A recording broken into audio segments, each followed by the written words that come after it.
Privi, I'm Chuck Olenek, a Ukrainian-American baptized with the name Yaroslav, which is the name that I use in the historical reenactment group, the Society for Creative Anachronism, where I'm known as Yaroslav the Persistent.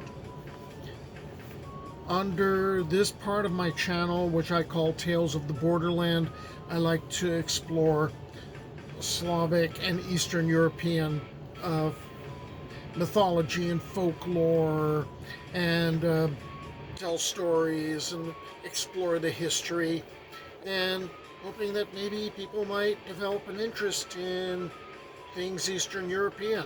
That might even inspire them to develop an Eastern European persona. Well, previously on the channel I talked about giants in Slavic lore. I mentioned V,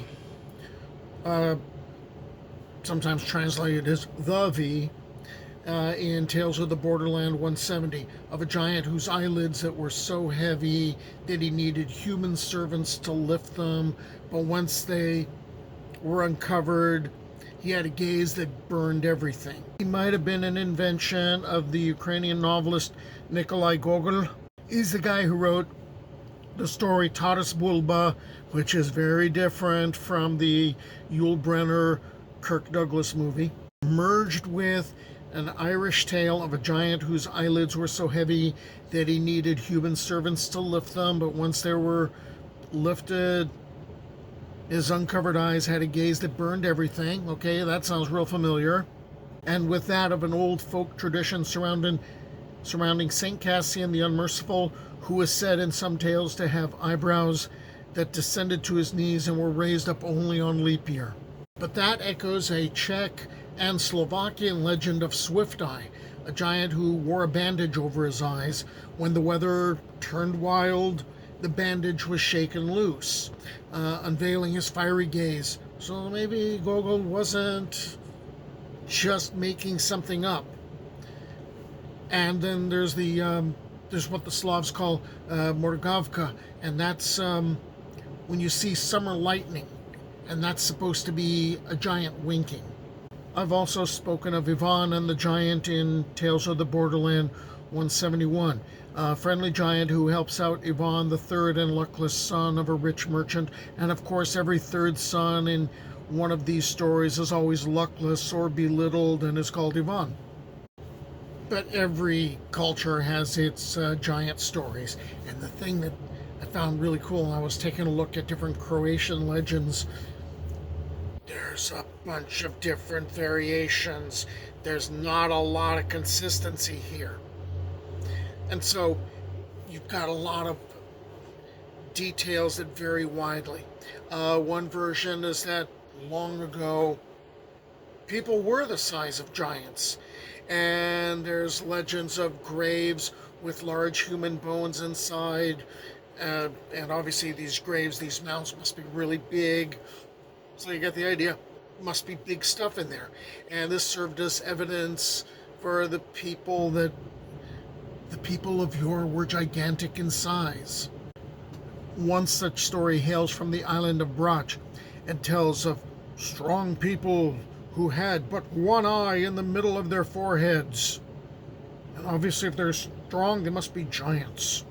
And there's a bunch of different legends of giants in the valley of the Mirna River in Istria, and giants who left their original settlements and they retreated to the forests of Bilogora, an area of low mountains in central Croatia, as well as the legend of a one-eyed giant from Paklenica. Yes, another one-eyed giant who lived in a cave in the region, perhaps this very one. So now we come to an area spanning the mountain Velebit, and it involves a race of giants called the Nemri. The Nemri were also known as the Old People, and this term was relatively familiar to the inhabitants of the Dinar region. Today, the Nemri are lost people who could not die a natural death and lived in this area before the Greeks and before the Croatians. Many legends about the Nemri also related to the sites where there's various necropoli of medieval tombstones were located. You also get legends of giant human bones buried in tribal graves known as the Illyrian Mounds. And it's said the skulls of these ancient people had horns on them and that they were nearly 8 feet tall.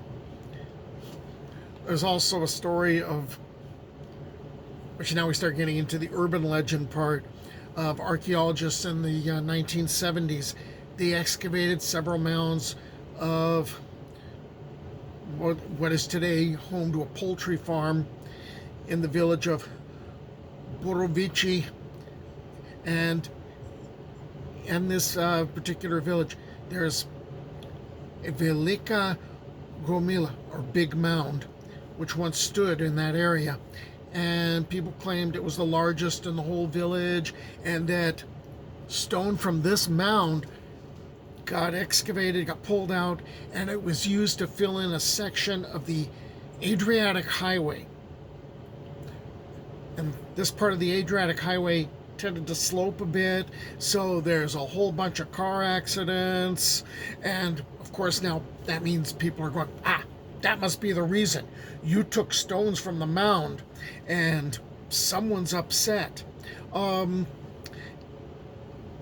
There do happen to be a lot of accidents there, but what's interesting is also all the workers who ended up removing the stones, they died what were considered unusual deaths, ranging from strange infections to car accidents. And I guess now there are other mounds in the area, but people don't mess with them. Then you get into the stories of,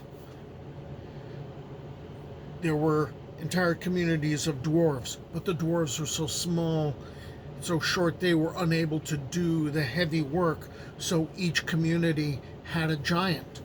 And there's a story of the town of Motovun. They had a giant named Velijoze, or Velijoje. And basically what would happen is Velijoje, kind of translates as Big Joe, was treated badly by the dwarves, and whenever that happened, he would show his displeasure by grabbing the bell tower and shaking the bell tower. And one day Velijoje was sent by a dwarf to Venice on a galley. And on the ship, he met a giant named Elijah who told him about freedom, and Velijoje thought this was a good idea, and he kind of turns into like a Spartacus, and well, the galley that he's sailing on sinks. He manages to swim to shore. He finds all the other giants and starts persuading them to rebel against their evil dwarf masters. And what ends up happening is the dwarves basically say, here is gold, here is mine. Come on, come work for us still. And all the other giants basically give in. They get bought off, except for Velijoje, who wanders off. And instead he's going to enjoy the fruits of his freedom.